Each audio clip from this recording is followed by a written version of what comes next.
no horizonte, nos teus recordos, no carácter, no que che gusta, na túa coraxe, no que vives, no futuro, no máis bonito, no que te enamora ou no que tes máis cerca, levas a miña marca.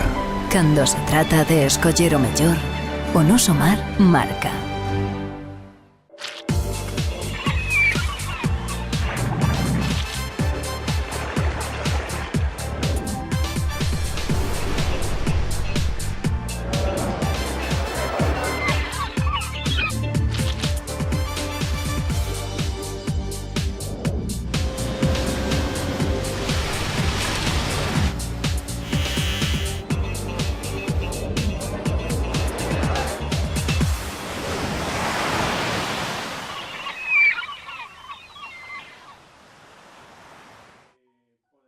Representantes da plataforma en defensa da ría de Arousa xunto con boa parte dos patróns maiores de Arousa expuxeron ante os representantes da Corporación Municipal de Ribeira os efectos que tería sobre a calidade das augas a reactivación da mina do Touro. O proxecto de ampliación para a explotación do xacemento de cobre suporía, segundo o sector productivo, un foco de contaminación do leito das augas do río Ulla, sustancias tóxicas e nocivas que porían en risco a produción marisqueira e o cultivo en bateas, actividades estratégicas na economía local. Por estas razóns propoñen o Pleno o debate dunha moción para instar ás Consellerías do Mar e de Economía a desestimar a autorización para o proxecto de explotación da mina. No seu lugar propoñen a Xunta unha completa restauración da antiga explotación mineira de Touro, eliminando a contaminación de metais pesados dos afluentes do Ulla, asegurando que non queda comprometida a calidade ambiental do río nin da ría de Arousa.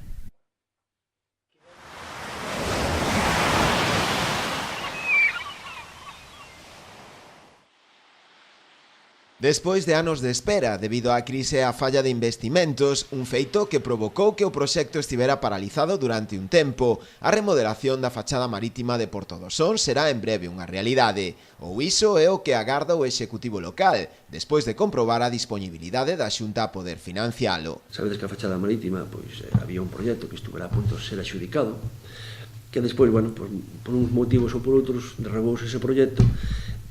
O problema foi que Porto do Son se quedou sin fachada e sin cartos. Entón, isto eu comentei ao presidente, me dixo que en aquela época que eu comentara, que era unha época que ainda estábamos en crisis, dixeme que, bueno, que xa falaríamos do tema, que non era o momento, e cando a situación económica mellorara, pois que empezaríamos a falar da fachada marítima.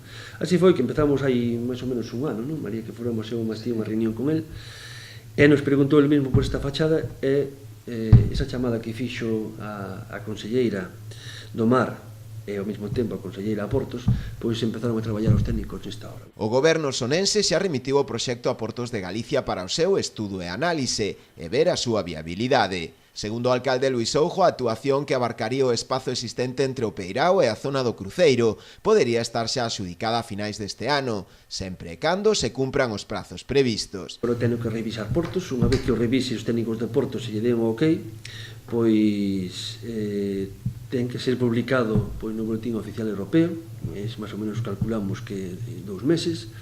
Unha vez que estea publicado, pois que ese proxecto estea xa dalle o visto bueno dos técnicos, salirá a licitación. Calculamos que máis ou menos a licitación pois entre 6 e 7 meses, e se calculamos o tempo, eu creo que daqui a final de ano podíamos ter esta fachada marítima adxudicada para empezar as obras a principio, entre finales e principio do ano 19, non?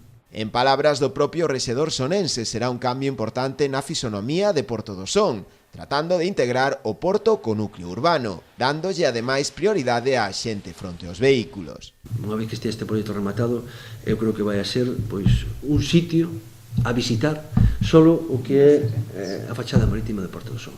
E o que se trata é de integrar é que sea unha continuidade, non? Que o núcleo urbano se integre no puerto. De feito, a actividade xa está moi relacionada a actividade da zona traseira da Avenida de Galicia, que é o que decía Luís, pois a zona da praia urbana, a zona do parque infantil, a zona xardinada do Porto, pois é unha zona de uso diario, e agora o que se ve é iso, non? Unha barreira que separa ambos ámbitos, e o que se trata é de que sean continuos, que un forme parte do outro.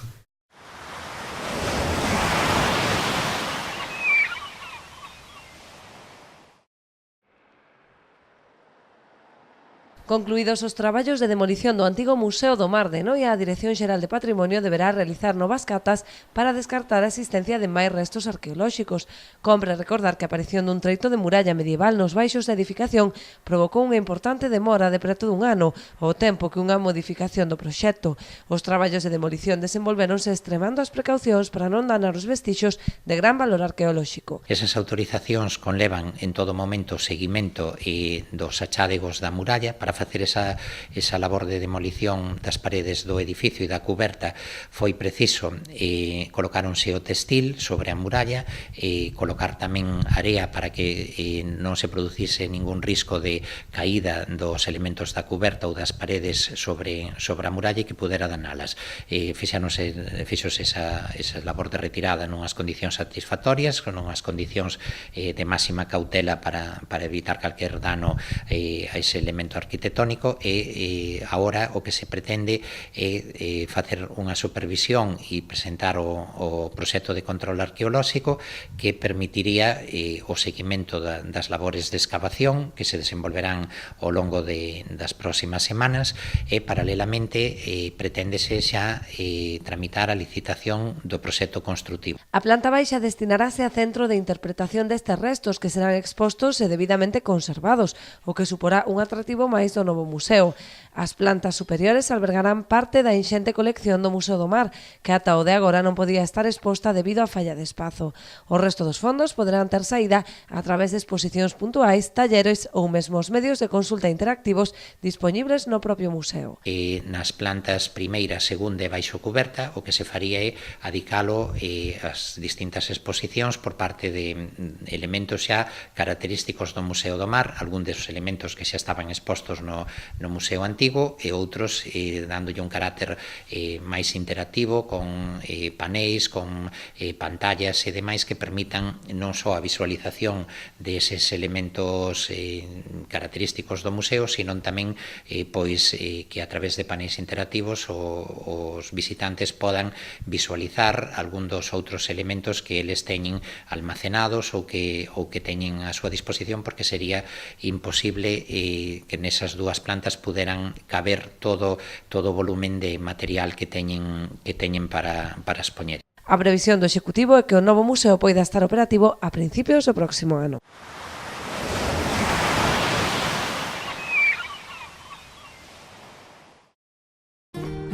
Eu confío na conservación e o respeto ao medio ambiente. Eu confío na pesca de boixura artesanal e selectiva. Eu confío no traballo feito con esmero e agarimo.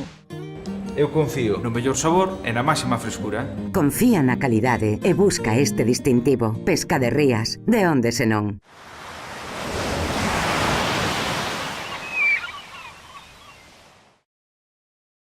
A Confraría da Pobra conta cun novo vehículo para realizar tarefas de vixilancia grazas a unha achega da Deputación da Coruña de 6.500 euros que permitiu financiar a metade da adquisición do coche. Pola parte da Deputación da Coruña tivemos a axuda para a compra dun vehículo para labores de vixiancia, mas para outras menesteres que lle faga falta á cofradía. Temos que dar as gracias. Agora, dende o Pósito, solicitan unha nova axuda para a compra dun motor fora borda que lles permita poñer en funcionamento unha lancha que actualmente teñen fora de servizo debido á falla de liquidez. Por ahora tamén estamos, xa que tamén saleu este tema, a ver se tamén conseguimos un motor fora borda para poñer a funcionar unha lancha que tamén nos fai falta. Unha lancha pequena que temos aí nun local.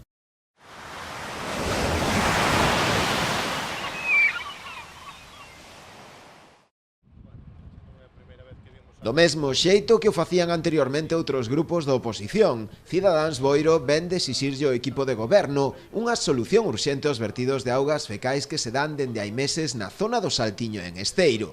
O portavoz desta formación política, Javier Chouza, pídelle ao alcalde que tome cartas no asunto e solucione dunha vez por todas este problema medioambiental tan grave. Desde o Grupo Municipal de Cidadáns de Boiro, volvemos outra vez a insistir na denuncia destes vertidos contaminantes á ría que está facendo o pozo de bombeo aquí do Saltiño, e tamén estuvimos denunciando o mismo problema no Esteiro. Non é un feito puntual, como di o alcalde, leva vertendo todo o inverno. A protesta dos veciños que está creando un problema de salubridade nos veciños da zona, o centro de saúde está aí a escasos metros, e consideramos que isto é unha improvisación, unha falta de responsabilidade, porque aínda que lle bote culpa ás obras do río Obreiro, eso é por falta de planificación. Non se pode permitir que este vertendo ao mar as aguas fecais durante todo o inverno con denuncias e que non se faga nada. Señor Dieste ten que poñer punto final dunha vez por todas a estes vertidos. Aínda que polo de agora estes vertidos non teñen afectado a produción marisqueira, dende Cidadáns temen que de non poñerlle coto poidan ter consecuencias sobre os bancos. Polo que falei que as cofradías non creo que sea un problema aínda que sea grave, pero pode chegar a afectar. Antes de que ocurra eso, antes de que chegue a afectar ao problema de marisqueo ou outro tipo de problemas, queremos alertar para prevenir e que isto non chegue a causar aínda males maiores.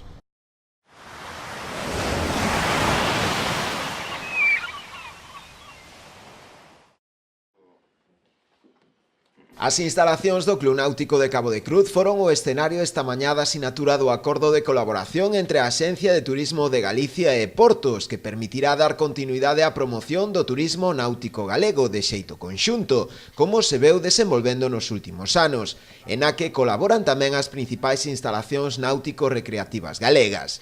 Esta situación posibilitará manter a presenza da náutica galega naquelas feiras, salóns e presentacións sectoriais de maior importancia a nivel internacional durante o presente ano 2018. Transmitirlle a todos aqueles que se acheguen ás distintas feiras, workshops ou persoas que se acheguen ata aquí facendo eses viaxes de familiarización, que é coñecer pois toda a oferta que temos en Galicia vinculada á náutica, pois que saiban que este é un destino que lles acolle todos os días do ano e que poden tranquilamente, pois en algunhas rías mellor que noutras, pois navegar ou a práctica de turismo náutico, pero ademais diso, que unha vez que están aquí e os barcos os deixan e durmen, pois tamén coñecen o resto do territorio, que para nós é fundamental. Durante este ano a oferta galega ten especial interese na súa promoción cara á zona sur, especialmente a Portugal, despois de que nos últimos anos se fixera unha proxección máis forte cara a países como Francia, Reino Unido, Alemaña ou Irlanda, entre outros. Levamos xa uns meses e vamos a incidir nos próximos anos na promoción no centro de Europa, mercado alemán basicamente, pero tamén do Báltico e tamén dos países nórdicos, e a promoción hacia Portugal no seu conxunto, non só o norte de Portugal, e tamén con actuacións de cooperación con Andalucía e outras zonas. Isto facemos porque a nós como Galicia, como oferta náutica galega, tendo en conta a situación da comunidade autónoma estratégica desde o punto de vista xeográfico, como lugar de paso de miles e miles de embarcacións, o que nos interesa é tamén proxectarnos hacia o sur. No último ano, o número de embarcacións que se achegou a portos náuticos da comunidade ascendeu aos 9.000 tránsitos, unha cifra que ven a evidenciar o éxito desta iniciativa da promoción conxunta da náutica galega.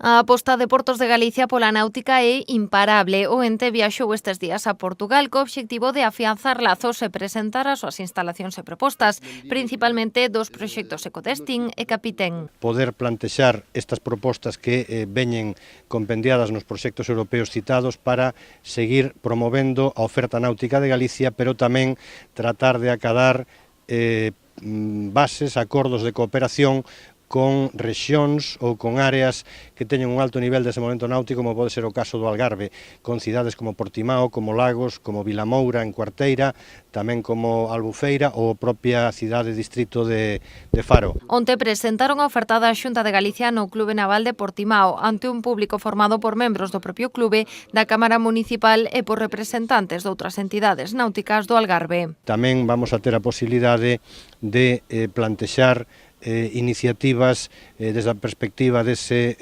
clúster do Arco Atlántico que encabezado polo Consello Regional de Bretaña en Francia queremos implementar desde o punto de vista desta parte do mundo e tamén co futuro clúster da náutica de Galicia. A proposta de Portos de Galicia foi moi ben acollida polos representantes portugueses.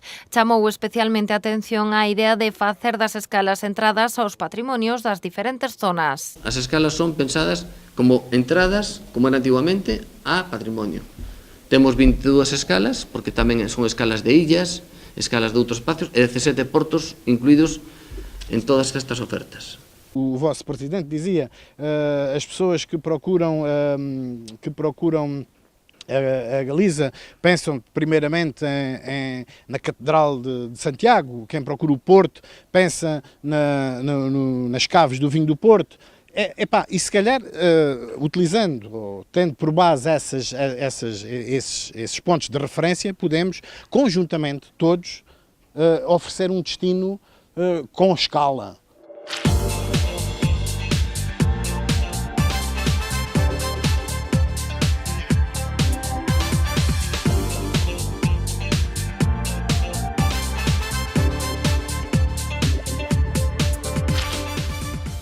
No horizonte, nos teus recordos, no carácter, no que che gusta, na túa coraxe, no que vives, no futuro, no máis bonito, no que te enamora ou no que tes máis cerca, levas a miña marca. Cando se trata de escoller o mellor, o noso mar marca.